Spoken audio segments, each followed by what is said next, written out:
Hola oyentes y lectores, bienvenidos a Medianoche en Main, capítulo 29. Este es el podcast de Martes Ataca que dedicamos a las obras de Stephen King. Mi nombre es Lucía y me acompaña Andrés. Hola Lu, hola a todos los oyentes que están del otro lado nuevamente para un episodio más de este podcast que están escuchando en martesataca.com.ar. Nuestro segundo episodio en aislamiento ya. Sí, estamos sacando pocos porque es jodido el aislamiento, no es tan fácil. Sí, En un principio nos decía, se pueden hacer un montón de cosas porque uno está todo el día en la casa, pero no, es horrible. la mente no es lo que era. No. De hecho, no sé si estamos grabando este podcast, no sé, tal vez es un sueño. Yo no volví a escuchar el anterior. Tengo mis dudas sobre el resultado final. Ah, sí salió bien, yo creo que salió bien, que fue el de Gerald's Game. Sí, y esta vez leímos una novela de cero. Sí, esta es la más nuevita de todas que van a escuchar. Así es, estamos hablando sobre The Outsider. El visitante.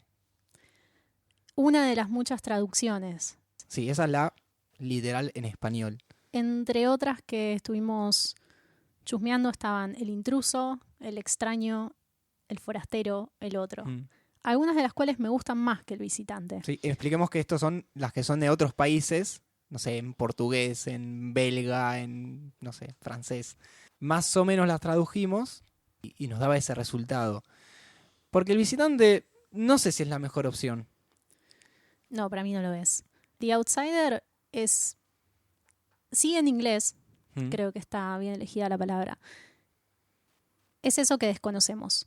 Es algo que viene de otro lugar y se rige por otras leyes físicas y otras lógicas racionales. El título en inglés es un intento de definir ese algo sin recurrir a una mitología que ya lo haya nombrado previamente. Claro. De las otras traducciones que mencionamos, creo que El otro sería la más apropiada en español. Sí, sí, sí. Le quita un poco el halo de misterio que tiene el nombre en inglés, pero es un poco más contundente que el visitante. Sí, y es un poco más abstracta también. El visitante te da una idea de Alguien que vino y nada que más. vino y que probablemente se vaya. Está El de paso. otro tiene mucho más que ver con la forma y lo que nos vamos a ir enterando sobre esta criatura. Contemos un poco de qué se trata The Outsider. Por empezar, tenemos una novela que es policial en un principio, lo cual es interesante. Es algo que ya venía haciendo King y acá lo retoma. Nos encontramos en Flint City, una ciudad donde un niño es brutalmente asesinado, violado y mutilado. No sabemos bien en qué orden. Y el principal sospechoso, y de hecho el culpable que la policía elige arrestar, es Terry Maitland, que es el típico vecino ejemplar y el que más aporta a la comunidad, es profesor, es entrenador de béisbol en las ligas menores, el vecino ejemplar. Pero la policía tiene los suficientes indicios, ya sean testigos oculares, ADN, huellas dactilares, para saber que es él. Sí, toda la evidencia forense apunta a Terry Maitland. Por eso lo arrestan de una forma muy humillante enfrente a gran parte del pueblo, porque está en un partido de béisbol, enfrente a sus hijas y su esposa, sin darle derecho a réplica, porque temían que les invente una coartada y tenga opciones de escaparse, o mismo que él se entere que lo estaban investigando para zafar. Pero resulta que sí tenía una coartada. Tenía una coartada que lo ubicaba en otro lugar, el mismo día, inclusive con un margen de tiempo. Un montón de testigos, testigos, todo. Filmado.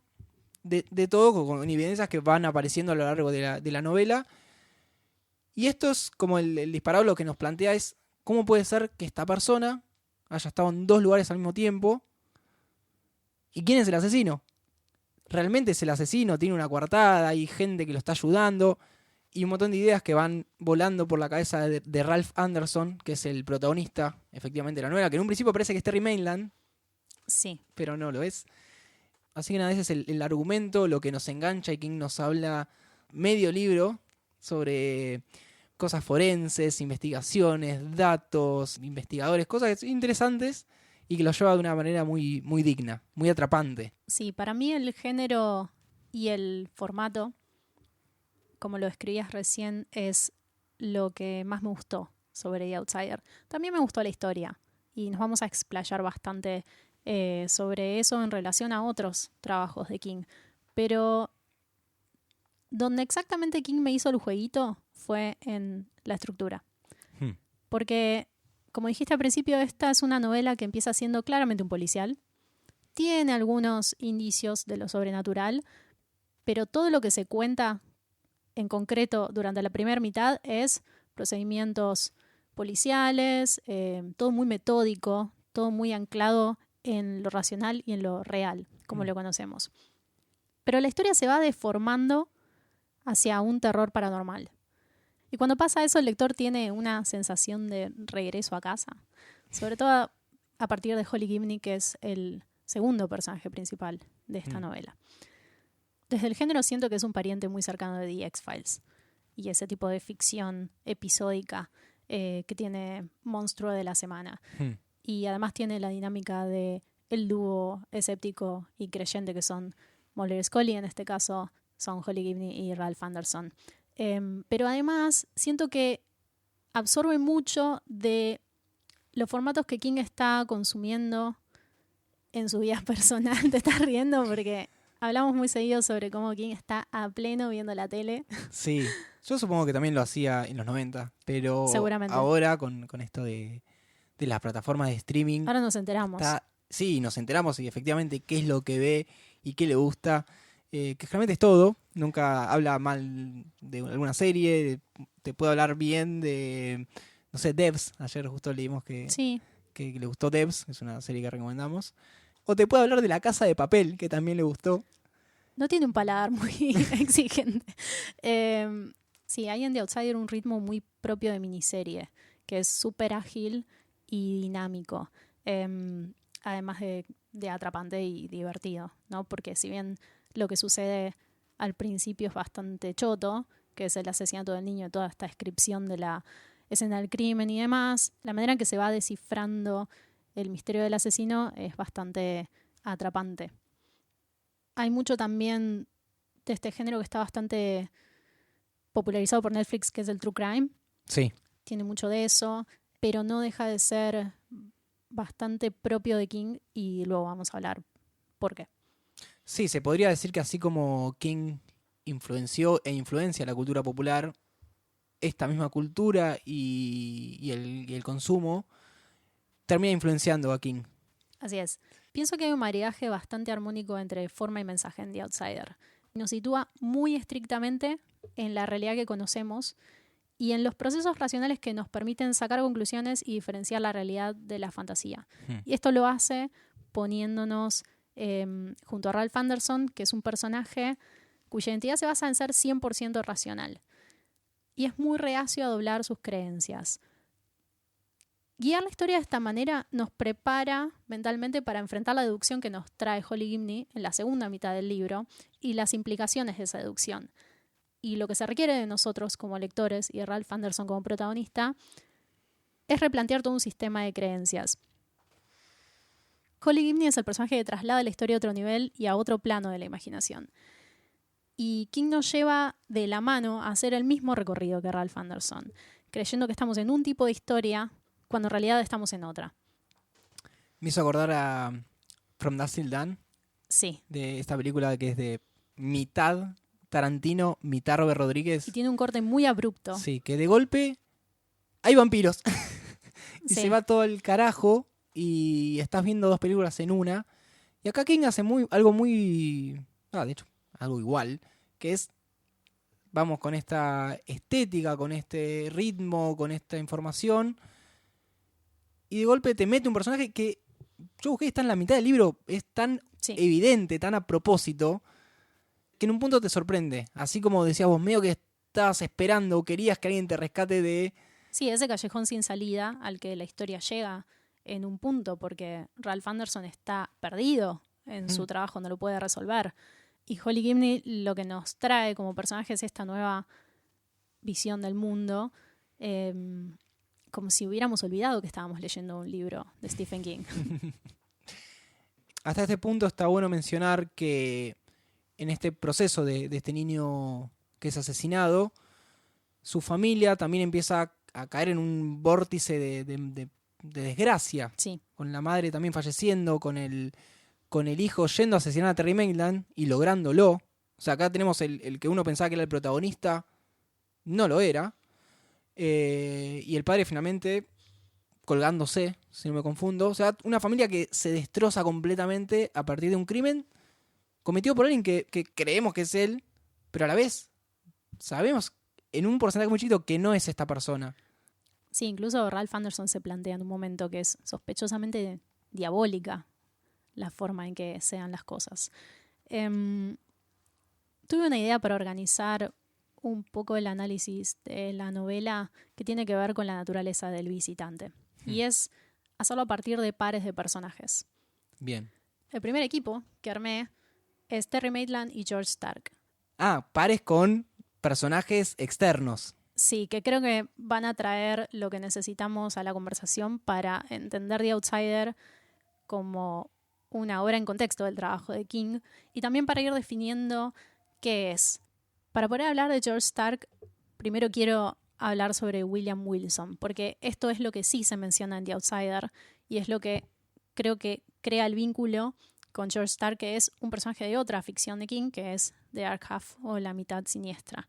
William Wilson es un cuento de Edgar Allan Poe del año 1839, tengo anotado, y se menciona en el siguiente contexto. Jenny Anderson, la esposa de Ralph, le menciona que ella tomó una clase en la facultad en la que el profesor decía que la gente creía equivocadamente que Poe escribía cuentos fantásticos acerca de lo sobrenatural, cuando en realidad escribía cuentos realistas sobre psicología normal.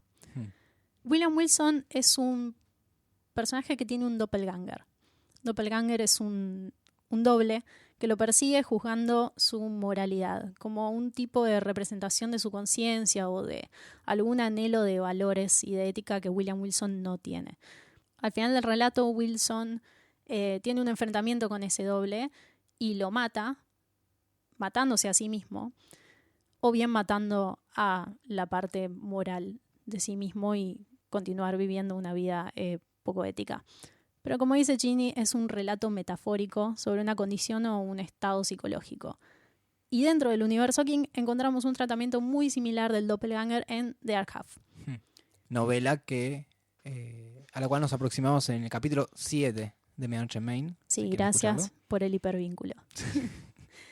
En The Dark Half lo voy a recordar rápidamente porque ya hablamos como 3 horas sobre eso en el otro capítulo, pero Tad Beaumont era un escritor, un poco vehículo metaficcional de Richard Bachman, que tenía un seudónimo, George Stark, con el que había escrito un montón de novelas populares que lo habían llenado de plata y fama. El protagonista entierra a George Stark, pero el alter ego cobra vida, mata a un montón de personas, lo persigue y le exige... Ese entierro es simbólico. Es un entierro simbólico. Claro, no. Y le exige que vuelva a escribir, usando el seudónimo, un libro más de la saga que lo había hecho famoso.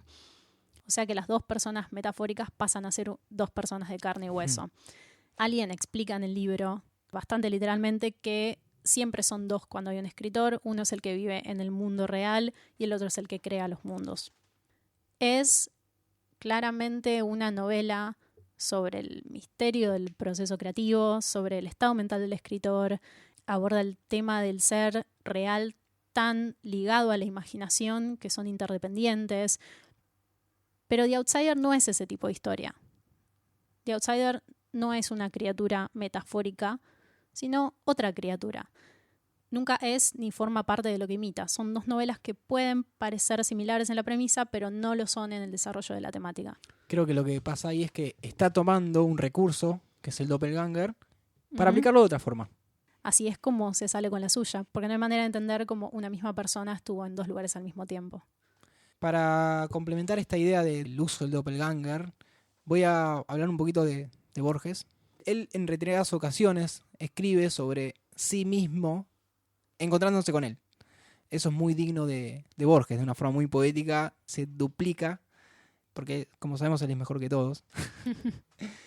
Por ejemplo tenemos El Otro, que casualmente es como uno de los nombres que estarían buenos que haya tenido en Borges español. me dio la razón. Que es un Borges del presente, en ese caso 1969, que se encuentra con un Borges joven. En esta conversación tratan de resolver si se trata inclusive de un doppelganger o si es un sueño o es una paradoja espacio-temporal. Que bueno, la deducción final termina siendo que uno está soñando con el otro que es real. Eso está bueno y es algo que vuelve a repetir en 25 de agosto de 1983, otro cuento corto, en el cual un Borges se encuentra con otro a punto de suicidarse y hay como una conversación donde tratan de hablar sobre qué depara para el futuro, etcétera, y finalmente uno de los dos descubre que estaba soñando al otro. Pero hay otro cuento corto en el que insiste con este recurso que se llama Borges y yo. Mi favorito de los que mencionaste. De los tres, donde se ve con mayor claridad a dos versiones de sí mismo en el mismo espacio y tiempo. Y empieza con una línea más que clara que es al otro, a Borges, es a quien le ocurren las cosas. De esta forma nos especifica de qué trata la historia y es mucho más claro. No está hablando específicamente de un gemelo malvado como uno espera cuando se habla del doppelganger. O sí, tal vez el Borges escritor es el Borges malvado y nos está diciendo en estas líneas. Es sumamente interesante ese cuento. Y es padre o abuelo de Dark Half, conceptualmente. Sí. Así que por eso quería traer esta idea de Borges, donde se puede plantear tanto como soñador y soñado, o como narrador y narrado. Y me quedo con una frase de justamente El Otro, donde dice: lo sobrenatural, si ocurre 2 veces, deja de ser aterrador. Que es algo que tal vez se vincula más con el personaje de Holly, sí, que es la que trae el creer en otra cosa. Y cómo manejar esa creencia para hacerla parte de nuestra realidad y que no nos exceda mentalmente. Así es. Bien. ¿Seguimos con otra dupla? Sí, la siguiente dupla es Ralph Anderson y Stanley Uris. Ah, mira. Stanley Uris, uno de los 7 niños de It, que de hecho no pienso andar mucho en esto, pero It creo que es la criatura más similar al visitante. Sí, en cómo actúa, más que nada, en cómo se agarra de los miedos, no tanto del origen, que bueno. No sabemos. Bueno, es verdad, no sabemos. No sabemos. Sí, también vino del espacio y lo escupió el macrocosmos y hay una tortuga, etcétera, le dan It. Pero sí, es una de las criaturas más parecidas. Y Stanley Uris es uno de los personajes más parecidos a Ralph Anderson o viceversa. Solo que Stanley tiene una historia bastante trágica y Ralph tiene una amiga que lo salva del mismo destino. Porque había dicho antes que Ralph es un personaje cuya identidad está muy cimentada en ser racional. De hecho, tiene un trabajo en el que pone a prueba constantemente esta característica. Y Stan Uris es el personaje de It que no pudo soportar la idea de un infinito que desafíe su racionalidad y su estructura mental. No tenía una incapacidad de creer, sino una incapacidad de soportar esa creencia. A Ralph le pasa lo mismo. Su trabajo, su identidad, su realidad están ancladas en lo racional y ese universo sin límites lo aterroriza. En sus propias palabras, si creemos en monstruos, en lo sobrenatural, ¿cómo vamos a creer en cualquier cosa? Que en inglés es cómo creemos en algo, en absoluto. Se menciona varias veces su primer encuentro con una situación irracional, que es ese cantalupo.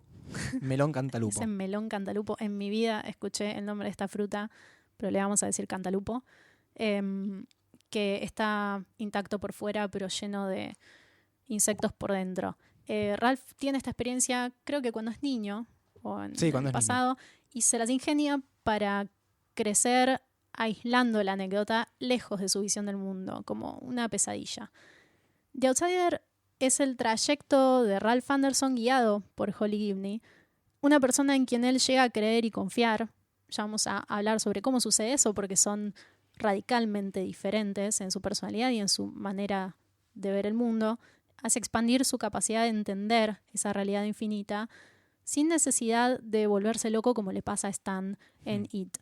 Lo cual vuelve más triste todavía el destino de Stan, que ya era bastante triste.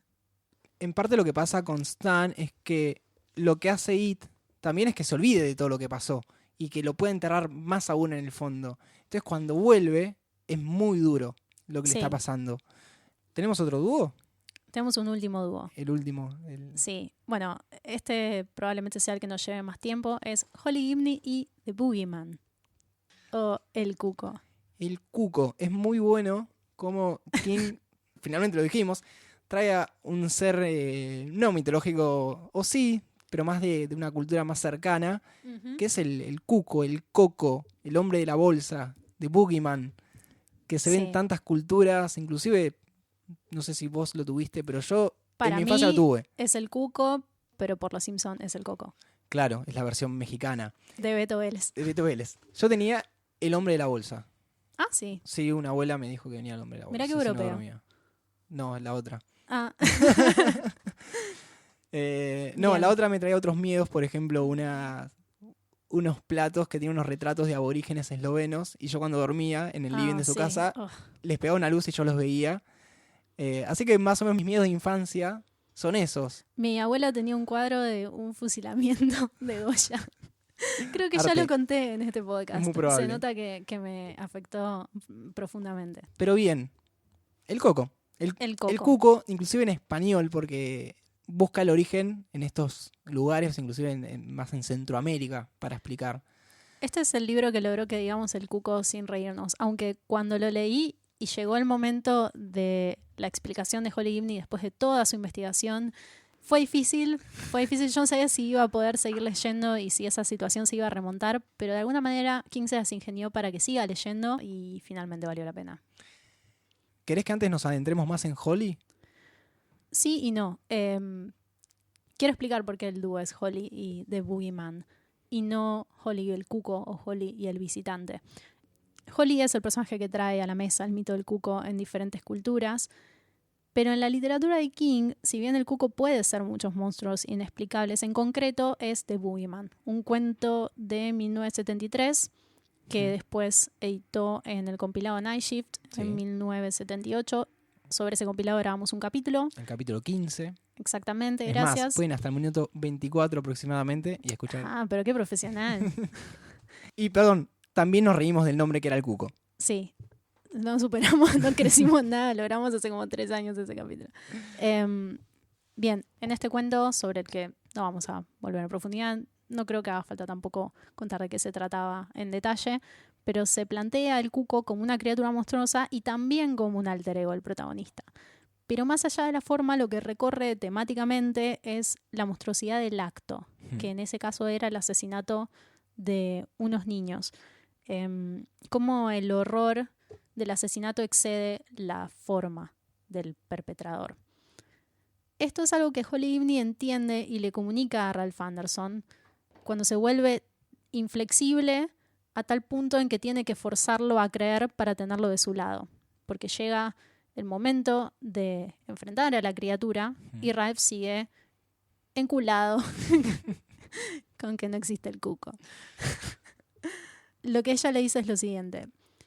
¿Acaso la idea del cuco es más inexplicable que alguna de las cosas horrendas que pasan en el mundo? ¿No era Ted Bundy una versión del cuco, un ser que cambiaba de forma, con una cara para las personas que lo conocían y otra para las mujeres a las que mataba? Y más específicamente, Holly dice lo siguiente. Y si quien mató a ese niño y desgarró su carne e hincó una rama en él hubiese sido realmente Terry Maitland, ¿sería él menos inexplicable que el ser que quizás esté escondido en esa cueva? ¿Serías capaz de decir, entiendo la oscuridad y la maldad que se ocultan detrás de la máscara de ese entrenador de equipos infantiles y buen ciudadano de la comunidad? ¿Sé exactamente lo que lo llevó a hacerlo?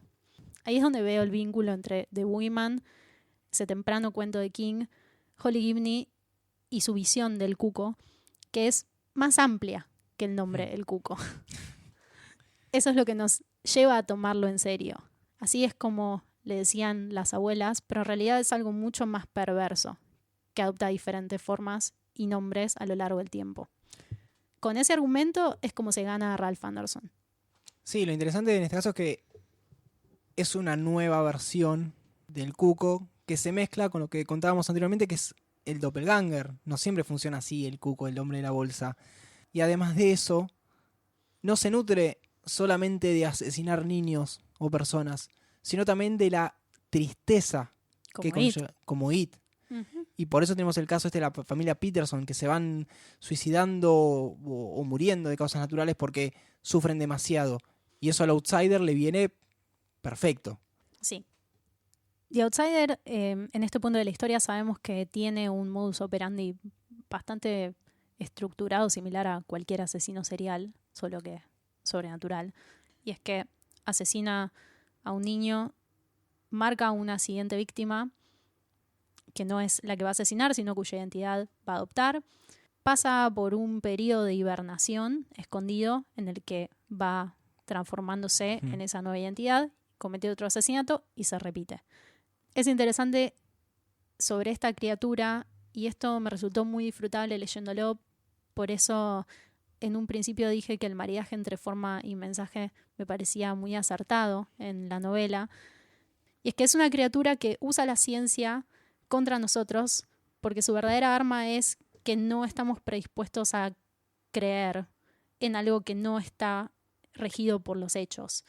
Entonces se perciben hechos contradictorios en estos asesinatos, pero nadie es capaz de investigar más allá. Se aceptan en el porcentaje que está al alcance del entendimiento.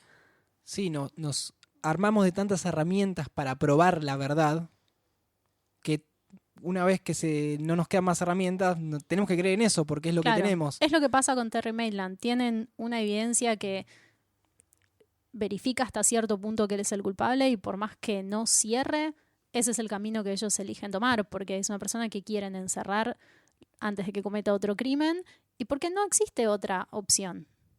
Esa es la realidad que ellos conocen. Cuando empiezan a entrar en conflicto las evidencias, hay una instancia en que Ralph puede dejar de investigar. Pero sigue adelante porque su instinto le dice que algo está faltando. Entonces, en un punto, la historia continúa solo porque Ralph Anderson sigue su instinto y no su mente. Sí, por otro lado tenemos a la esposa de Terry Maitland, que es la que más cree que no fue, que contrata a su propio investigador para tratar de perseguir la verdad, de encontrar, de agarrarse de los otros hechos que se agarró la policía, de los hechos de donde lo ubican en el otro lugar, donde hay un video donde se lo ve, donde incluso encuentran una huella dactilar para demostrar lo contrario. Pero sí, se chocan estos dos hechos donde estuvo efectivamente en dos lugares. Y Holly Gibney viene a desempatar. Y ahí viene Holly Gibney, de hecho viene de la mano de Howie Gold y de Alec Pili, que son el abogado y el investigador privado que traen este recurso. ¿Y Holly? ¿Hablamos de Holly? Sí, iba a decir algo sobre lo que mencionaste, que cuando ella entra en la investigación, lo interesante que tiene como personaje es que se rige por métodos de investigación policial tradicional. No tiene sesiones de espiritismo para descubrir la verdad sobre el coco, ni nada de eso. Solo que al hacerlo es mucho más flexible porque Holly tiene una capacidad de ver que está, digamos, expandida. Y también tiene fe en dos premisas que están muy presentes en el universo de King. Una es que hay una fuerza que mantiene el balance. Ella la percibe a través de ciertas evidencias que les dan el pie a seguir la investigación hasta poder descubrir la verdad. Y suena bastante como a la tortuga de It. Y otra es que no hay punto en intentar explicar esa infinitud del universo que está a punto de volver loco a Ralph Anderson. Precisamente porque la alternativa es volverse loco. Me recuerda un poco a The Jaunt, ese cuento de King en que un niño ve tanto que su cuerpo cede y se destruye. Bueno, también es el mismo concepto. De hecho, no sé si no está en Night Shift. Igual que de Boogeyman. Creo que sí, no estoy seguro. Yo tampoco estoy segura, creo que está en Skeleton Crew. Bueno, no sé. Escuchen otros capítulos. Sí, es esta idea de que la cabeza ya no da tanto lo racional. Llega hasta ahí. Llega hasta ahí. Mi tope es este. Expandiendo un poco lo que estás diciendo de cómo es Holly, ese momento de hablar de una de las pocas referencias que hay en este libro del mundo de King, que sabemos que él siempre mete personajes y cositas. Sí, que estaba en la prisión de Joe Yankee. Hay una acá que es el Castle Lake. Cuando habla de Kubrick. Ay, es sucia esa. Es no, esa duro. Es roñosa. Y lo hace a través de Holly encima. No estoy a favor. Sí, eso mencionando no se hace. Cuáles son las buenas películas de Kubrick y cuáles no.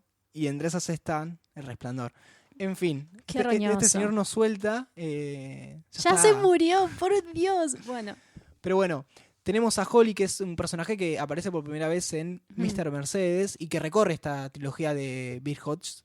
Y lo interesante, a diferencia de otros personajes, es que ahí la conocemos desde sus inicios. Conocemos una Holly adolescente con un trastorno obsesivo compulsivo que ayuda al protagonista, a Bill Hodges, usando sus conocimientos informáticos para resolver un crimen y a lo largo de la trilogía otros crímenes.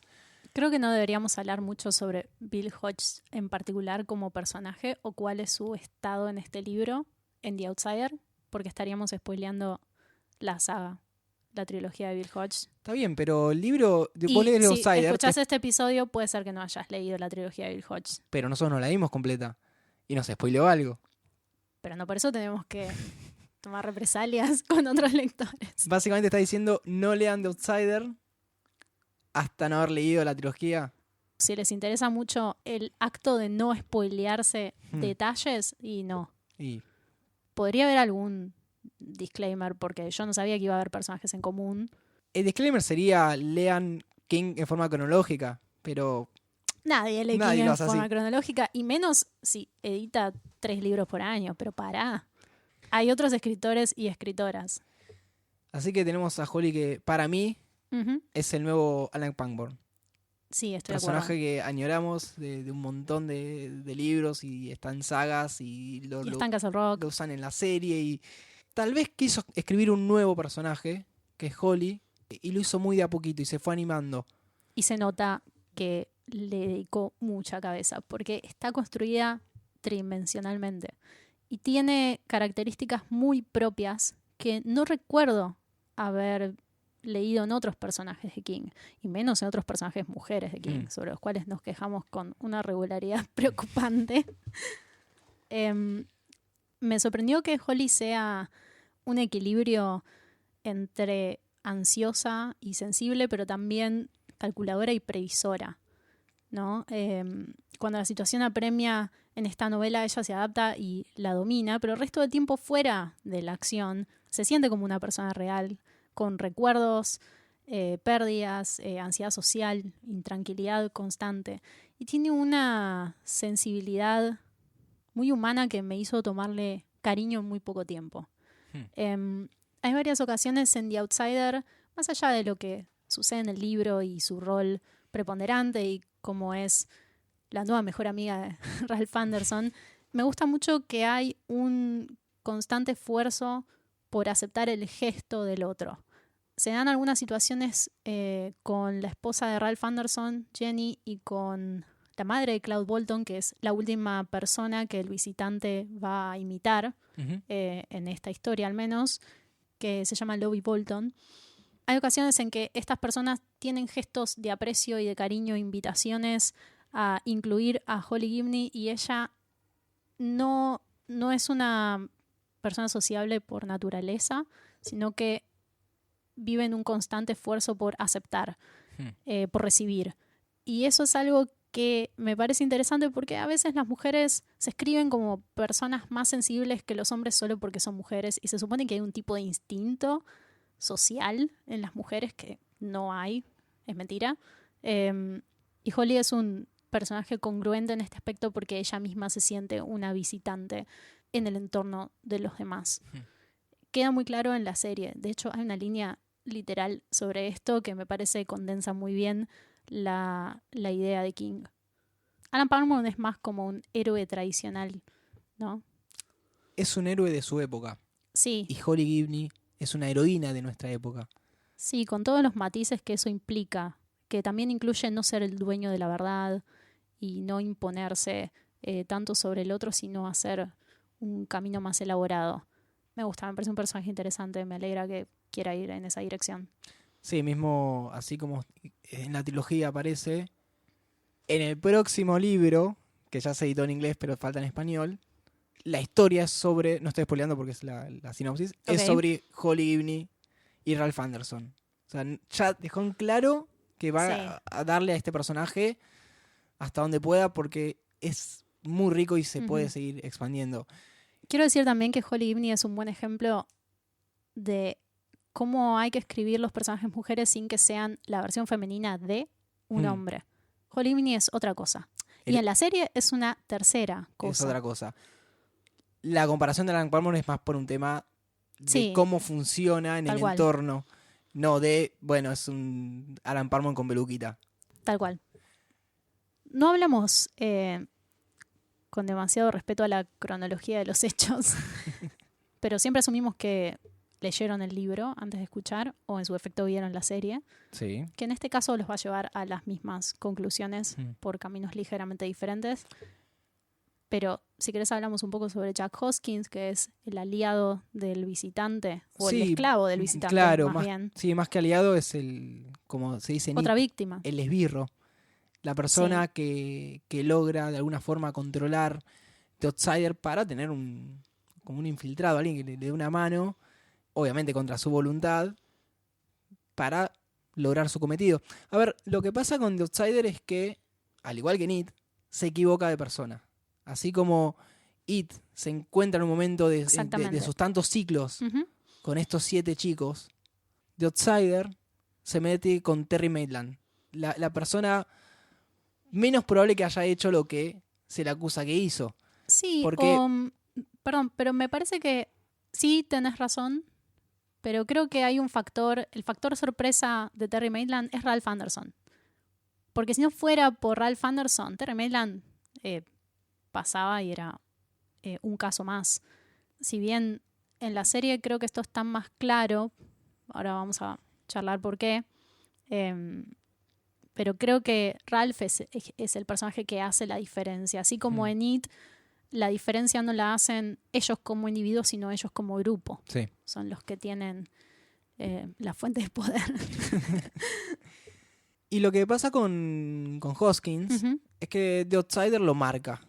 Sí, Literalmente le apoya la mano y le empieza a llenar de miedos. En Sí. su caso es el miedo a tener un cáncer como tuvo parte de su familia, creo que era cáncer de piel lo que mencionaba, y hacerle jueguito con eso. Y decirle, yo esto te lo curo, pero si haces todos los siguientes pasos.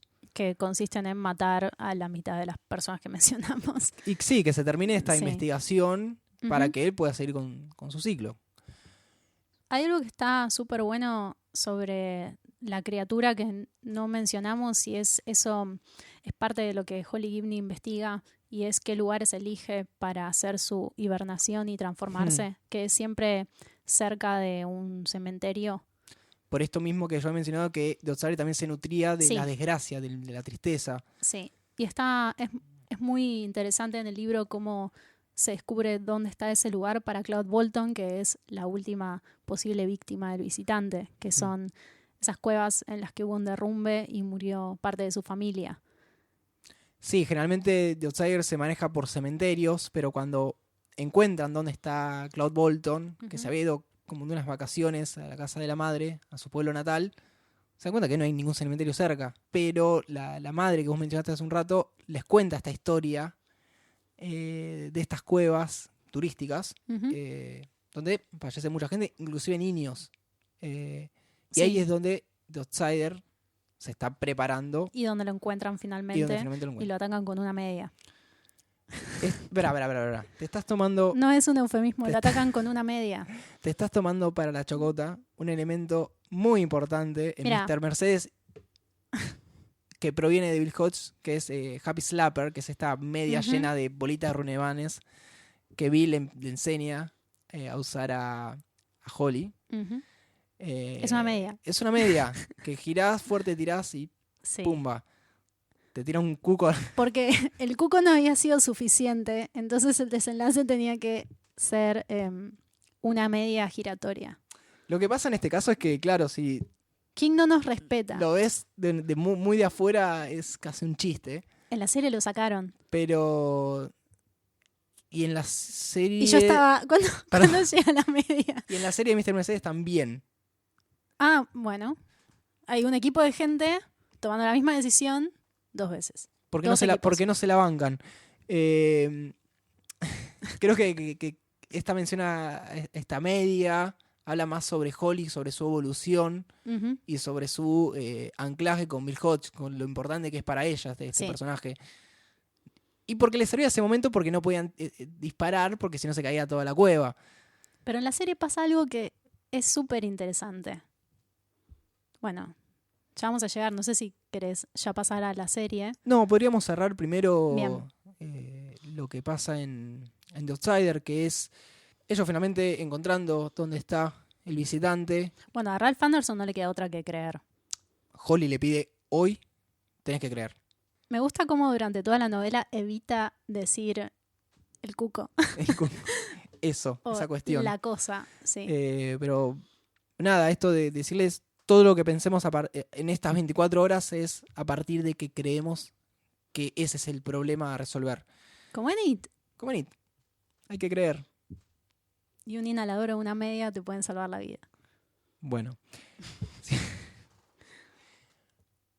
Bueno, vencen al visitante. No, el visitante no responde ninguna pregunta sobre su origen. No, de hecho, mismo parece que ni él sabe de dónde viene. Eso es también bastante es inconcluso. un poco sugerente a una siguiente historia. Quizás también con Holly Gibney. ¿O no? El retorno del cuco. El Cuco 2. Two Bogey, Two Man. Bueno, retomemos la normalidad en este podcast. No sé si va tanto por ese lado de que vuelve el cuco en algún momento. No sabemos si muere, si no muere, si puede morir de esta forma física. Lo importante es que esta vez sí muere de forma física. Sí, pero no sabemos si es como un Voldemort que alguien se lleva un pedacito. Un gusanito. Pero para ellos sí, se entiende que el ciclo se cierra. Sí, y a partir de ese momento hasta el final de la novela se hace mucho hincapié en cómo se fortalece la relación de amistad entre Ralph y Holly. El cierre es muy, muy esperanzador a lo King, donde Terry Maitland es como Redimido. Tiene, exonerado es la palabra. Sí. Y no hay mucho más que contar, creo, de esta novela, que es como... Tiene final feliz. Se muere un montón de gente. Se muere un montón de gente y no están feliz. Mismo cuando están yendo a buscar a Outsider hay un tiroteo. Mira, cuando grabamos Doctor Sleep nos quejamos porque no se moría nadie. Así que no nos podemos quejar porque se muere un montón de gente. Es lo mínimo que esperábamos que sucediera. ¿Te gustó The Outsider? Me gustó, lo disfruté muchísimo. Yo también. Lo leí con mucha intensidad y la pasé muy bien. Es apto cuarentena. Apto cuarentena. Porque encima después te clavas la serie. Es espectacular. Vamos entonces a pasar a esta, mejor dicho, miniserie de HBO, que parece a propósito hecha. Porque es un libro que se publica y más o menos al mes... No me dan las cuentas con esta serie. Ya dicen, hay un proyecto, se está firmando unos papitos porque HBO va a hacer esta serie. En un mes no se resuelve, algo así. No. ¿Qué habrá hecho King al respecto? ¿Vos pensás que hubo una charla previa? Porque la manera en que está escrito también está... Es que hay bocetos también. Apuntando a un formato, ya lo dijimos cuando empezamos a grabar, apuntando a un formato muy concreto. No, está en una tradición narrativa muy concreta. Sí, sabemos que King escribiendo específicamente para televisión o cine es bastante malo. Y acá el peor. hizo como una aproximación a... Yo lo escribiría así, de esta forma. Sí. Cuando mismo uno lee The Outsider, sentís esa progresión, eso... ¿Qué pasará el próximo capítulo? Lo sentís un poco. Sí, totalmente. Así que nada, tenemos como esta teoría de que... Una conversación. Antes ya sabían que iban a ser The Outsider. Pero siento que no se hizo tanto cargo de que era una obra de King.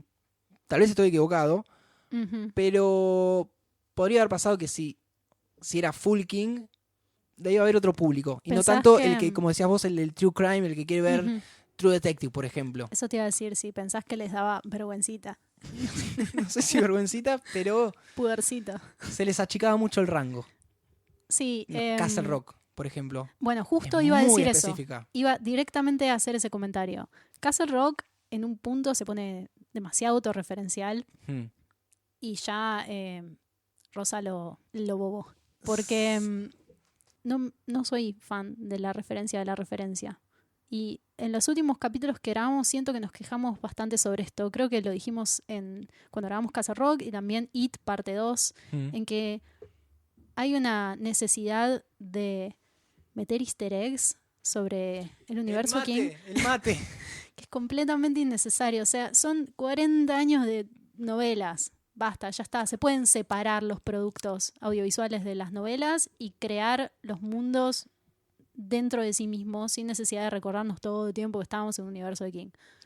Basta.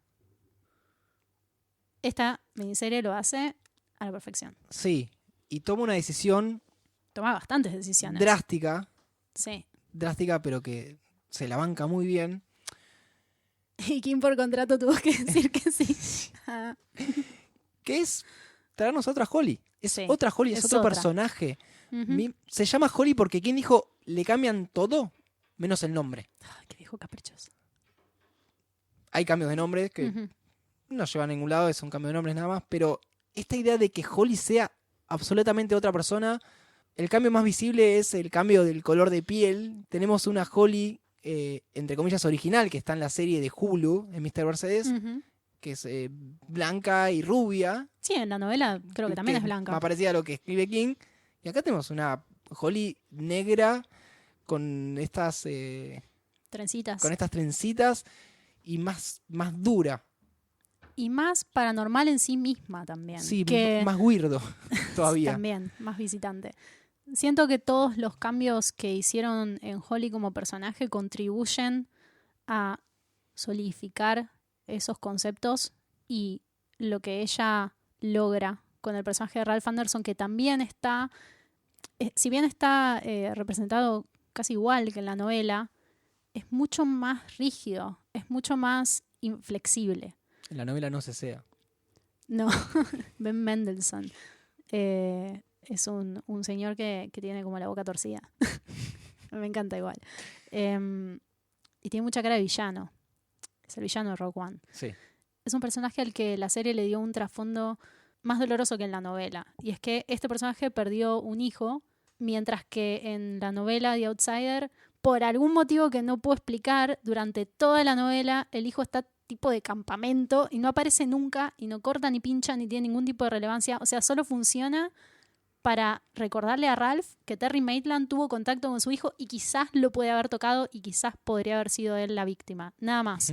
No tiene ningún peso. Podría no existir el hijo de Ralph Anderson.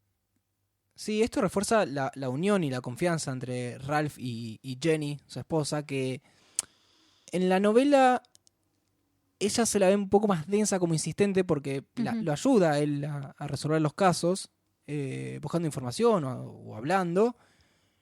Y en la serie los ven más a la par, más como un dúo, que como alguien que ayuda y que está como encima, rompiendo ahí, dale, como que casi en un punto no sabes quién toma las decisiones. Sí, y me parece también que la pérdida del hijo les da a los dos una conclusión más enriquecedora sobre ese universo sin límites, muy al final del último capítulo.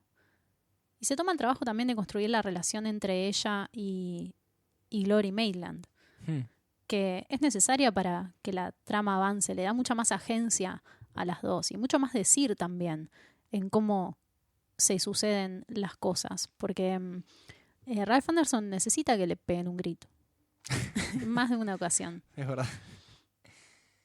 Siguiendo con esta idea de cómo se modifica el personaje de Holly, no solo ella se ve afectada, sino lo que la rodea o los personajes que se le acercan.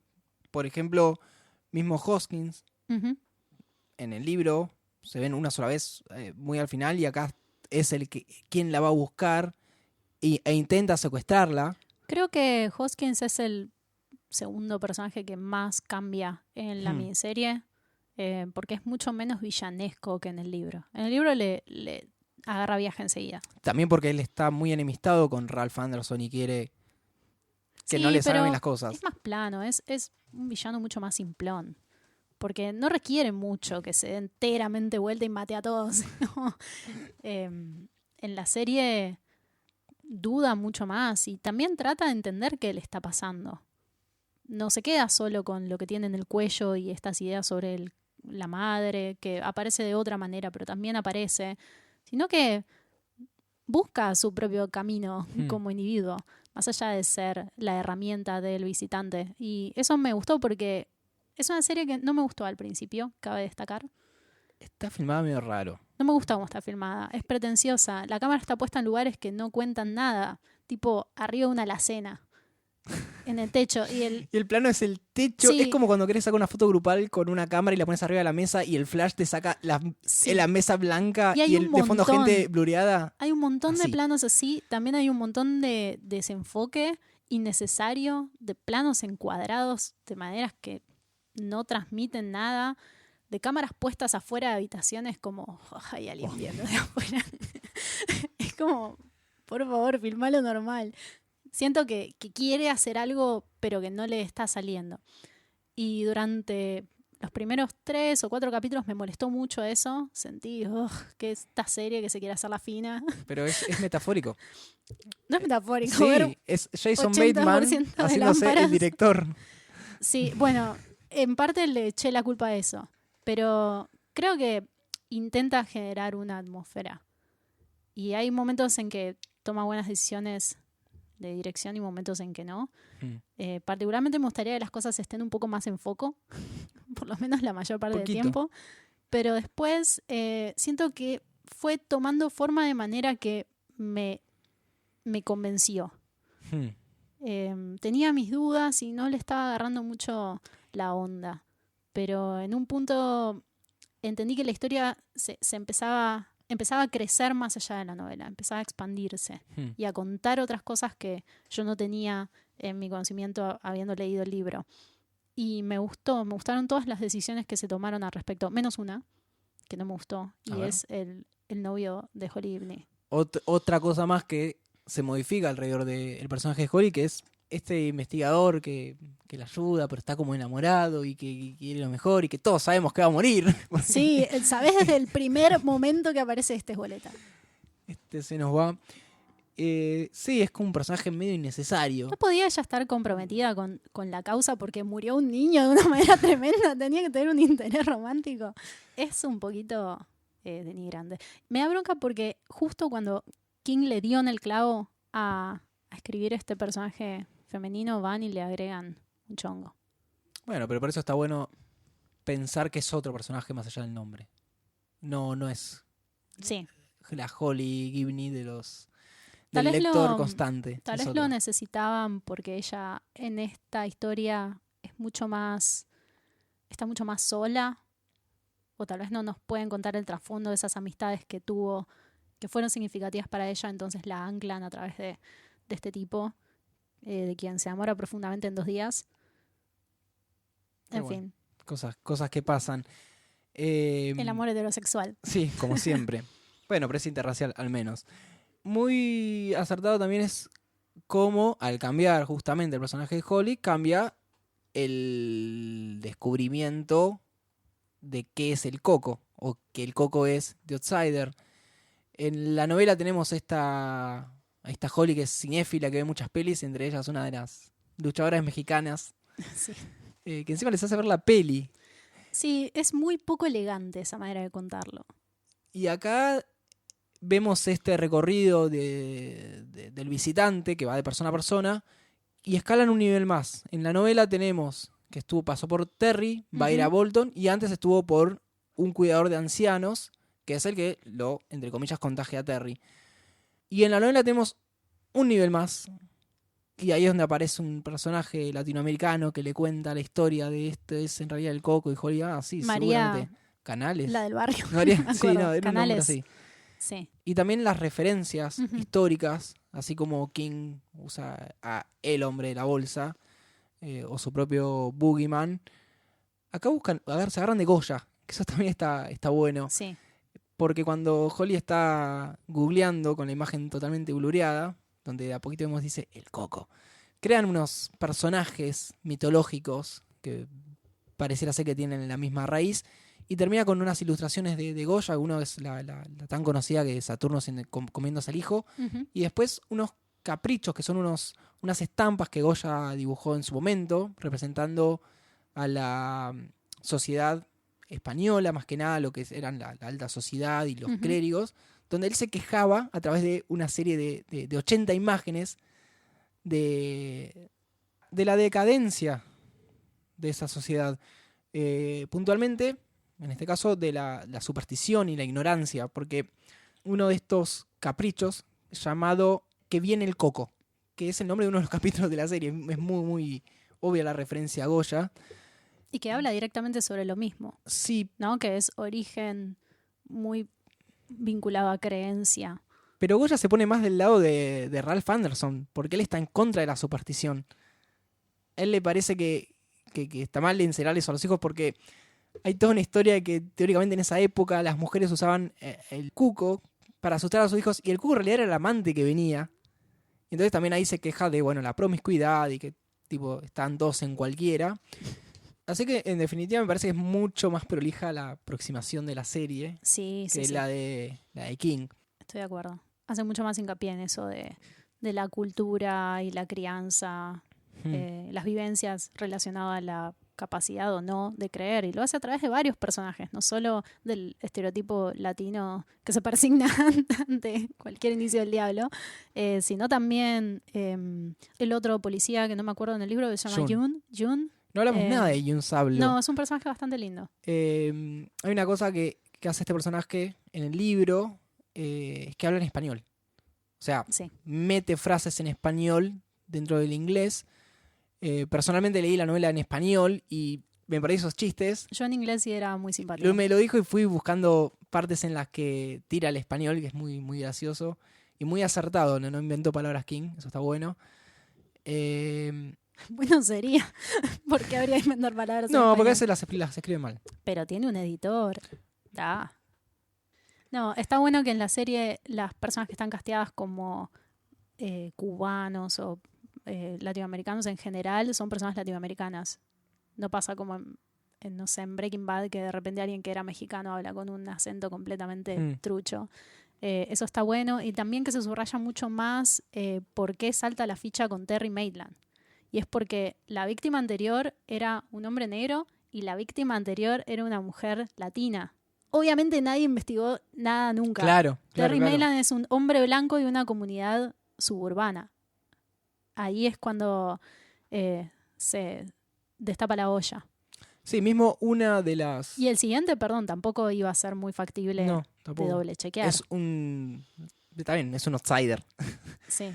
Es un ex adicto superado, que es un guardia de seguridad en un boliche, en un prostíbulo.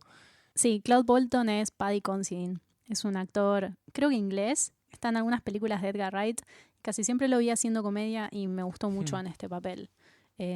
La madre del libro se reemplaza por el hermano y también está bastante bien construido. Me gusta mucho cómo está contada toda esa historia de las cavernas y lo que pasa con la familia de los Bolton. Y también el cambio del final, cómo vencen al visitante, porque no tenemos la media. Entonces, ¿qué es lo que pasa? Para mí, no queda muy claro. Para mí. Para mí está mal editado. Para mí hay un tema ahí porque... La primera vez que la vi no entendí qué fue lo que pasó. Y después la vi cuadro por cuadro y era un problema o de puesta o de edición. Bueno, el punto es que no sabemos si lo mató Bolton o lo mató Ralph. Para mí lo mata Bolton. Aparte, ¿para qué lo van a hacer bajar a la cueva? La idea es que lo que pasa es que bajan, claro, se enfrentan y eso es súper poderoso. Bolton porque es la primera vez que esto pasa en esta historia. Y también que Ralph Anderson pueda verlo. Y le habla, y es como, existe. Por más que hasta último momento es bastante reacio a creer, aunque se compromete a creer, ese día lo vemos haciendo puchero de fondo. Y en ese momento no cabe ninguna duda, y también cuando él vuelve a chequear si efectivamente está muerto, tiene como su momento con el outsider. Y también, bueno, esto lleva a la conclusión final entre él y su esposa sobre el hijo que ya no está y la posibilidad de un día estar juntos de nuevo, que es una idea que él ni siquiera se planteaba. No había lugar para esa posibilidad en su racionalidad y su dolor sobre lo que pasó. Me gusta bastante cómo se adapta al final en esos aspectos. Y se nota que hacen también hincapié en que se formó una amistad entre ellos, porque Ralph Anderson literalmente dice, si querés volver a trabajar, a hacer un frilo juntos. Bien. Bueno, en definitiva es una serie a recomendar, inclusive para el que no leyó The Outsider o no quiere Totalmente, leerlo. sí. ¿Cuál fue el momento de la serie en que la serie te convenció y agarraste viaje? Para mí fue la revelación del cuco. La elegancia de la revelación del cuco. Ujú, sí. A mí me enganchó, la verdad, que bastante del principio. Siempre quería ver cómo se iba a resolver lo siguiente. Así que en ningún momento dijo que embole esto, porque inclusive con ciertas cositas que metieron, como Terry Maitland en la cárcel, cosa que no pasa en la novela, porque no sé cómo funciona el sistema judicial, pero tan rápido estás a punto de que te apuñale un chabón en la cárcel. Eso es raro. Pero a mí me atrapó desde el principio. Era no sé, ya el formato, saber que es una miniserie engancha más. Sí, eso juega a favor. Tenía miedo de que no sea, que van a ser The Outsider. Siempre está ese parte. temor. Siempre está el temor. Pero los personajes están bien resueltos. Todos están re bien elegidos. Sí. Y son todos buenos. No como en Castle Rock. Vuelvan al capítulo de Castle Rock para saber por qué estoy diciendo esto. Bueno, recomendamos. Recomendamos. Bien, perfecto. Y la novela también. La novela también. Creo que lo que tiene es que lo puede leer cualquier lector Sí. sin saber nada de King o... No diría que es una entrada apropiada al universo de Stephen King, pero sí que es apto para todo público. Sí. Porque me parece que si la intención es seguir leyendo King y entender cuál es la gracia de este tipo, hay otros libros más apropiados para empezar. Pero me parece que Outsider es una buena opción para estas épocas de cuarentena. Sí. Bien, nada más que decir de mi lado. El próximo es el capítulo 30. Así es. Qué emoción. El análisis número 30 sería. Qué lejos hemos llegado Sí. con este curro. Bueno, también nos tomamos el tiempo para hacerlo. Que nadie nos paga, por cierto. Eso, ¿escucharon? Pueden mandar más libros. Guiño, guiño. ¿Qué libro leeremos? ¿No? Sí, Qué bueno, misterio. yo creo que alguien se va a dar cuenta. Todos los que me siguen en Goodreads ya saben que Sí. lo leeremos. Sí, es verdad, si nos siguen en Goodreads saben que estamos leyendo, que vamos a leer, así que no hay mucha sorpresa. Hay un oyente que en un momento nos pidió Outsider.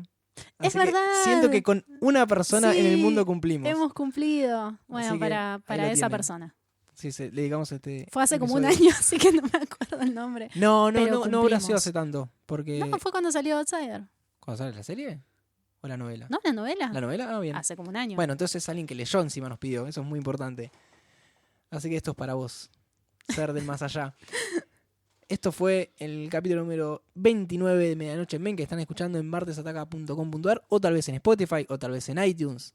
En todas esas plataformas donde nos pueden dejar un montón de estrellitas. Estrellitas, reviews, nos pueden escribir Mensajes. en Twitter, hashtag Medianoche en Main. No, ustedes no saben nada. Sí, no. Vayan a leer Borges. Fraude. Mi nombre es Andrés. Mi nombre es Lucía y les deseamos buenas medianoches. Chau, chau. Adiós.